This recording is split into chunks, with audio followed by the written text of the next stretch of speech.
Hey yo yo yo, salut les turfeuses, salut les turfeurs, bienvenue pour un nouveau pronostic de Benoît Requin. Ok, place au pronostic du quintet du mardi 7 janvier direction Paris-Vincennes pour le prix du Limousin 3 attelé de 1850 mètres, 16 partants, réunion 1, course 1.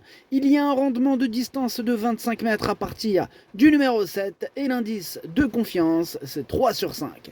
Et cette vidéo, je la tourne avant l'arrivée du quintet de ce lundi et je reviendrai dessus demain. Ok, c'est parti, on commence le pronostic et on commence avec le numéro 1, Garou lyonnais, que je n'ai pas retenu mais que je n'ai pas non plus rayé car il est en plein milieu de ma petite liste des possibles troubles faits. Donc on passe au numéro 2, Iggy Pop de Chenu et on écoute Pierre Pellereau. Iggy Pop de Chenu, il a réussi à faire un parcours sans faute dernièrement, mais il n'était pas parfait. Dans le quintet du 14 décembre, pardon, il avait compromis ses chances en galopant dans la descente. Il est en forme, mais il faut que je trouve les bons réglages. Jean-Michel Bazir a gagné la seule fois qu'il l'a drivé. Il lui suffirait de se montrer sage pour jouer les premiers rôles d'une telle épreuve. Bon, moi, j'irai pas jusqu'à parler de premier rôle. Non, je le vois pas pour les chevaux de tête. Même si avec Jean-Michel Bazir, des fois, tout est possible. Mais voilà. Moi, je l'ai gardé en toute fin de combinaison. On enchaîne avec le numéro 3, Flash de Voued. Lui, je l'ai carrément rayé. On passe au numéro 4, Yatus. Yatus, on écoute Bruno Bourgoin. Yatus n'a pas bénéficié d'un bon déroulement de course dernièrement, mais il est revenu à bien finir. Plusieurs engagements s'offraient à lui.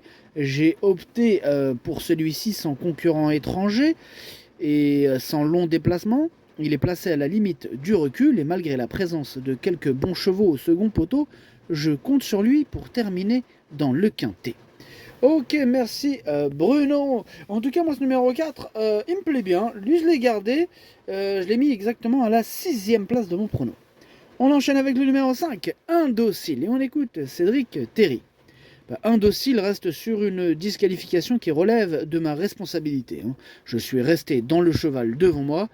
Je suis rentré plutôt, parce que je suis rentré dans le cheval devant moi, ce qui a provoqué sa faute. C'est dommage, car il aurait été dans le coup. Il possède un bon engagement au premier échelon. Il a les moyens de se réhabiliter et de prendre une bonne place. Ok, merci Cédric Terry. Ce numéro 5, lui, je l'ai gardé aussi en bout de combinaison. On passe au numéro 6, I Still Loving You, que je n'ai pas retenu. C'est un regret. C'est mon deuxième cheval de complément en cas de non partant. Attention.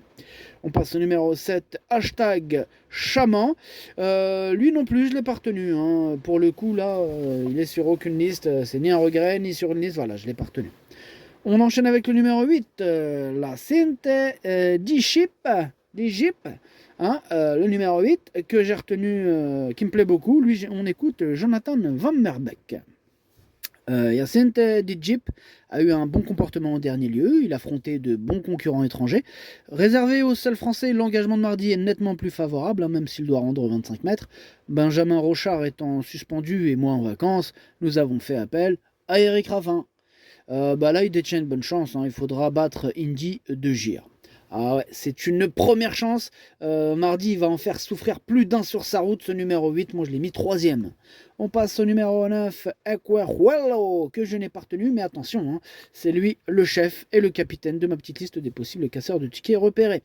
On passe au numéro 10, Feeling Boy. Lui, par contre, je ne l'ai pas du tout retenu. Donc on enchaîne avec le numéro 11, Guapo Mehboula Guapo. C'est mon gros regret ce numéro 11, et oui c'est lui mon gros regret, c'est lui mon cheval de complément en cas de non partant.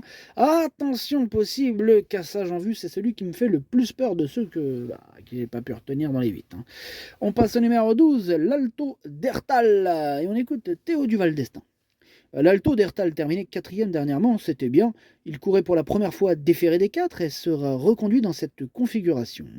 Il n'a pas de marge mais va essayer d'obtenir la meilleure allocation possible. S'il terminait 4ème, comme la dernière fois, on serait content. Ouais, moi je pense qu'il peut rééditer. En tout cas, ce numéro 12, je l'ai mis 5ème. On passe au numéro 13, Indy de Gire, et on écoute Marc Sassier, pardon.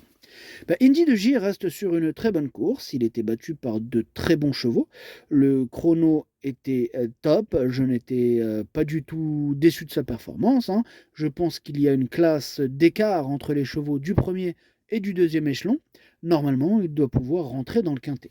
Ouais, moi je pense que même normalement, il pourrait même le remporter ce quintet, hein. C'est d'ailleurs mon préféré, hein, c'est numéro 13. On passe au numéro 14, Grace, on n'aura pas les commentaires de l'entraîneur. C'est Arnaud Desmottes qui est parti pêcher avec son pote Captain Ian Barbro. Captain Ian Barbro, bref, amusez-vous bien. Ce numéro 14 fait partie de mes préférés. Moi, je l'ai mis quatrième. On enchaîne avec le numéro 15, Gamin de Mahé. Et on écoute Charles Cuillet. Gamin de Mahé s'est retrouvé bloqué derrière un rival sur ses fins dans le dernier tournant. Toutes ses courses précédentes étaient bonnes. Mardi, il bénéficie d'un bel engagement, mais il faut affronter les plus jeunes, hein, et rendre la distance. Cela dit, il est en forme, maniable et très régulier, ce qui lui confère encore une bonne chance pour les places. Il fait partie de mes préférés, ce numéro 15, j'y crois dur comme fer et je l'ai mis deuxième. Et on termine avec le numéro 16, Franklin Park, que je n'ai pas retenu. En même temps, on ne peut pas tous les retenir, il faut bien faire un choix. Après, je ne l'ai pas non plus rayé, hein, il est à l'arrière de ma petite liste des possibles troubles faits. Le pronostic, ça donne 13, 15, 8, 14, 12, 4, 5, 2. Merci d'avoir suivi cette vidéo. N'hésitez pas à mettre un pouce bleu si la vidéo vous a plu. Pour accéder à tous mes tickets pour la course du quintet, rendez-vous directement en description de la vidéo. À jouer avec modération. Bonne chance.